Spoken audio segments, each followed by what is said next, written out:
இருக்கிறது.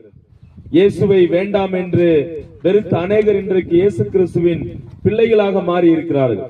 ஏனென்றால் ஆண்டவராகிய இயேசு கிறிஸ்து ஒருவரே இந்த உலகத்தில் உண்மையான தேவனாக இருக்கிறார். அவர் அண்ட சராசரங்களை உருவாக்கினவர், படைத்தவர். சரி, அவர் கொடுத்த இந்த சுவிசேஷம் முதலாவது, அவர் இந்த உலகத்தை எல்லாவற்றையும் படைத்தார் என்று சொல்லுகிறது. God created the whole world. தேவனாகிய கர்த்தர் இந்த உலகம் எல்லாவற்றையும் உண்டாக்கினார். இன்றைக்கு நாம் பார்க்கக்கூடிய காடுகள், மலைகள், மேடுகள், வானங்கள், பூமி, நட்சத்திரங்கள், சகல ஜீவராசிகள், ஏன் மனிதர்களாகிய உங்களையும் என்னையும் கூட அவர் படைத்திருக்கிறார். எவ்வாறு படைத்தார்? அவர் சாயலாக நம்மை படைத்தார். தேவன் மனிதனை பரிசுத்தம் உள்ளவனாக இந்த உலகத்தில் தேவனை மகிமைப்படுத்தி வாழ வேண்டும் என்று மனிதர்களை படைத்தார்.